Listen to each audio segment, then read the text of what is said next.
guys, kembali lagi dengan saya Messi Silvarium. Video ini saya buat untuk memenuhi tugas mata kuliah Manajemen Teknologi dari dosen Dr. Magdalena Bulur, Sarjana Ekonomi Magister Manajemen, tentang perkembangan teknologi sesuai dengan tahapan revolusi industri, mulai dari tahapan revolusi industri 1.0 sampai tahapan revolusi society 5.0, dan jelaskan dampaknya bagi perkembangan perusahaan beserta kaitannya dengan manajemen operasional. Untuk itu, mari kita bahas dalam materi berikut ini.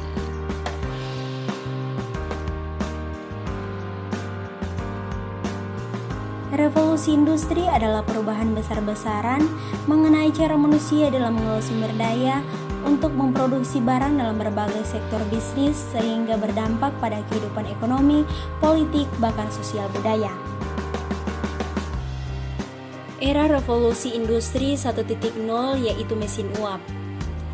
Era revolusi industri 1.0 ditandai dengan adanya penemuan mesin uap pada tahun 1776 oleh James Watt di negara Inggris yang membuat perubahan besar. Penemuan mesin uap menjadi hal yang sangat penting kala itu, lantaran manusia sebelumnya hanya mengandalkan tenaga otot, tenaga air, dan tenaga angin untuk menggerakkan apapun. Seiring berjalannya waktu, mesin uap berkembang pula di berbagai industri lain, mulai dari pertanian, pertambangan, transportasi, sampai ke manufaktur, pun mulai menggantikan tenaga manual. Di era ini jugalah pertama kali kegiatan produksi massal terjadi. Dampak dari revolusi industri 1.0 yaitu perubahan besar tersebut ditandai dengan cara manusia dalam mengelola sumber daya serta memproduksi produk khususnya di berbagai bidang seperti pertanian, manufaktur, transformasi, pertambangan, dan teknologi di seluruh dunia. Dengan adanya revolusi industri 1.0 tersebut akan menjadikan proses produksi yang ada menjadi lebih cepat, efisien, dan mudah. Era revolusi industri 2.0 yaitu lini produksi atau assembly line. Pada saat itu, perusahaan mobil Ford di Amerika Serikat meluncurkan mobil murah pertama di dunia bernama Ford Model T. Mereka kebanjiran pesanan, namun demand tinggi tidak didukung dengan sumber daya tinggi pula. Hal ini membuat Ford akhirnya tidak bisa memenuhi keinginan pasar. Namun dengan adanya hal ini, produk pada tahun 1913 menyebabkan proses produksi yang ada berubah total secara keseluruhan. Proses produksi mobil tidak lagi memerlukan banyak tenaga untuk merakit dari awal hingga akhir. Diselesaikan dengan konsep lini produksi atau assembly line dengan memanfaatkan conveyor belt. Akibatnya proses perakitan mobil bisa dilakukan lebih efisien oleh orang lain di tempat yang berbeda. Dampak dari revolusi industri 2.0 yaitu pertama, proses produksi mobil tidak lagi memerlukan banyak tenaga kerja. Yang kedua, meningkatkan output barang yang diproduksi oleh pabrik. Yang ketiga, memicu berbagai kemunculan teknologi baru seperti pesawat terbang, pesawat telepon, dan masih banyak lagi. Dan yang terakhir yaitu perkembangan pada manajemen bisnis. Era revolusi industri 3.0 yaitu teknologi otomasi. Revolusi industri 3.0 ditandai dengan adanya mesin yang bergerak dan berpikir secara otomatis, yaitu komputer dan robot.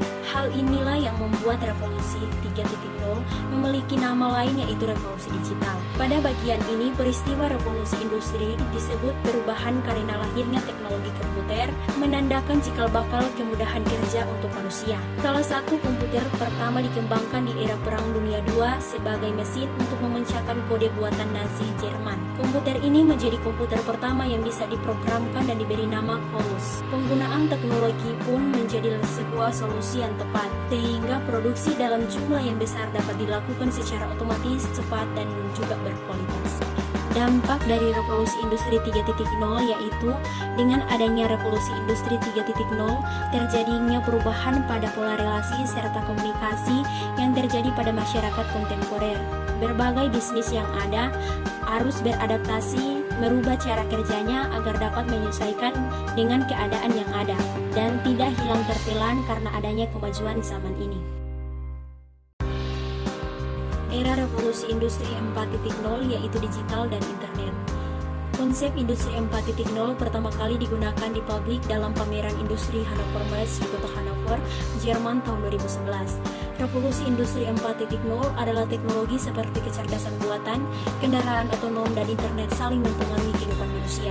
Revolusi Industri 4.0 berfokus pada perkembangan dunia digital dan internet atau Internet of Things. Berbagai inovasi seperti robot yang terhubung ke internet, artificial intelligence atau AI, cloud computing, dan sebagainya berkembang secara pesat di era saat ini. Dampak dari revolusi industri 4.0 yaitu dengan adanya revolusi 4.0 ini sendiri mengubah perspektif di mana ukuran perusahaan bukan lagi menjadi sebuah jaminan, tetapi bagaimana sebuah perusahaan dapat beradaptasi dan memiliki kelincahan merupakan sebuah kunci keberhasilan untuk mencapai tujuan serta prestasi yang ada. Era Revolusi Society 5.0. Tujuan dari era Society 5.0 adalah untuk mewujudkan masyarakat di mana orang menikmati hidup secara maksimal. Pertumbuhan ekonomi dan perkembangan teknologi adalah tujuan utama dan bukan untuk kemakmuran segelintir orang terpilih.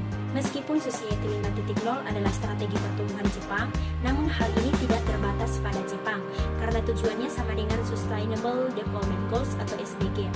Tantangan yang dihadapi Jepang seperti populasi yang semakin menua, penurunan angka kelahiran, penurunan populasi, dan infrastruktur yang menua merupakan tantangan yang pada akhirnya akan dihadapi banyak negara lain. Dampak dari revolusi Society 5.0 yaitu sering dikatakan bahwa transformasi digital memiliki dampak drastis pada industri konvensional dan juga meningkatkan kompleksitas sosial dan beberapa aspek negatif dari masyarakat digital seperti risiko keamanan dan masalah privasi kini menjadi jelas. Pada saat yang sama, tren menciptakan nilai baru melalui teknologi digital dan kontribusi pada masyarakat masa depan kini dapat dilihat di seluruh dunia. Evolusi transformasi digital bukan salah satu strategi yang bisa dihindari. Dari perkembangan revolusi industri tersebut dapat dikaitkan dengan manajemen operasional, di mana berdasarkan hasil riset McKinsey, penerapan industri 4.0 mampu meningkatkan efisiensi manajemen operasi berkisar 5-12,5%. Selain itu, penerapan industri 4.0 dinilai dapat menekankan pengeluaran untuk perawatan mesin hingga 10-40% dan meningkatkan daya tahan mesin 3-5%. Itulah yang menjadi pembahasan materi dari saya, semoga bisa bermanfaat untuk kita semua. Terima kasih.